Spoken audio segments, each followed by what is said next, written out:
Hey, fifth graders, this is Miss Kay for this week's OWL lesson at home.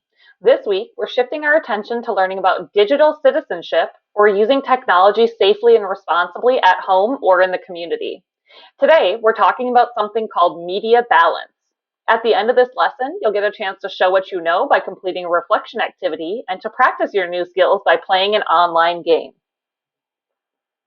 The essential question that we will hopefully have answered by the end of the presentation today is, what does media balance mean for me? Media balance means different things to different people, and you might have to do a little bit of reflecting on your own to figure out what's the best media balance for you. What do you think of when you see these images? What do they show? You might be thinking of words like fair, even, balance, just. When we're talking about balance, what we mean is that all of the parts are in the correct, but not necessarily equal proportions. A good way to think about this is like a recipe. You don't use the same amount of all of the ingredients, so it's not the same proportions, but you have the right balance to make a delicious meal. Media balance means using media in a way that feels healthy and in balance with your other life activities, like spending time with family and friends, completing your schoolwork, practicing hobbies and sports, and so on. When we talk about media, we're talking about not only things like devices, laptops, and Chromebooks, and video games, but also media that's non-digital, like books and magazines. Media includes all of the ways that groups of people get and share information. So that's things like TV, the news, social media, books, the internet, video games and online games, newspapers, text messages, and so on. To understand a little bit more about what media balance is and what it might mean to you, we're going to watch a quick video to just give us a little bit of background on media balance.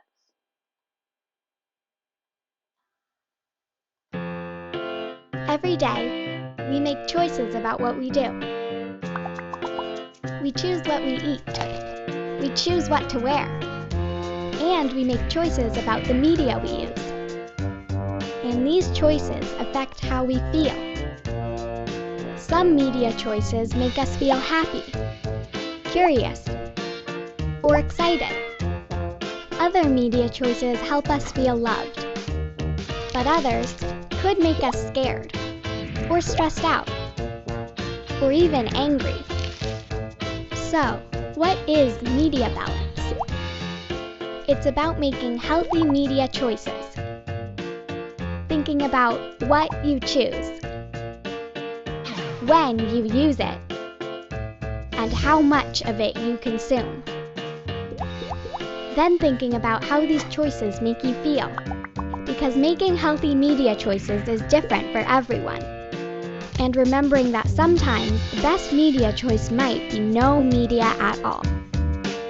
So, what does media balance look like for you?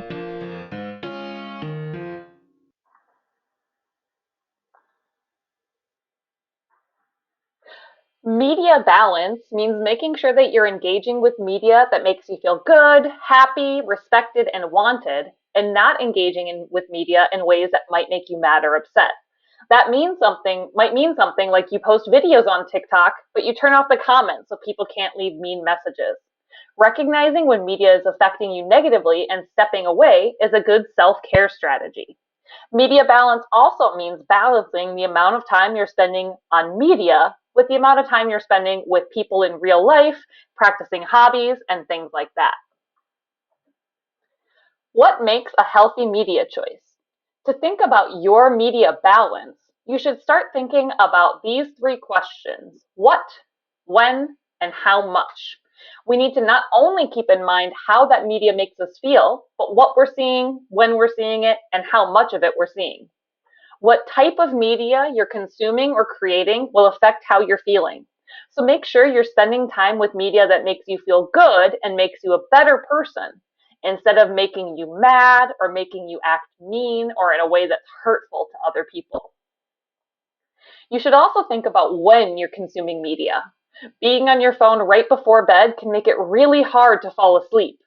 Staying up late watching videos or video games or scrolling through social media can make it hard for your brain to shut off and realize it's time for bed. Chatting with your friends all day will make it hard for you to get your schoolwork done on time. And we should make sure that we're not prioritizing media over people.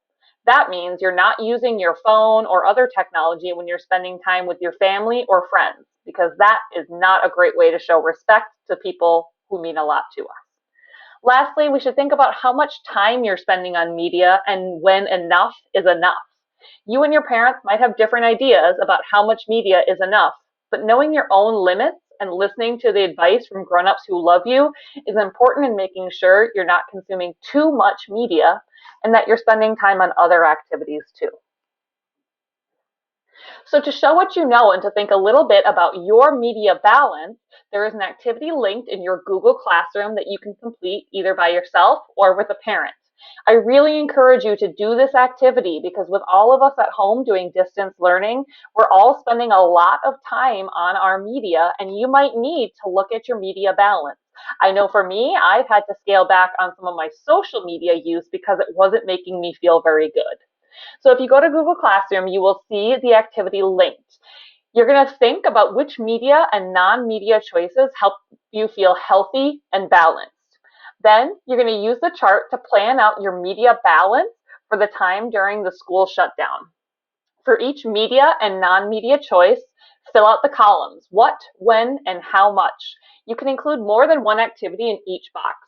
There are also some optional reflection questions below the media plan if you want to think about it just a little bit more. Finally, you can practice online by playing the game Twalkers to learn about media balance and the dangers of using screens while you're doing other things. You can click on the picture in the presentation or in the link in your Google Classroom to go to the game. Have fun, stay safe, and have a great rest of your week.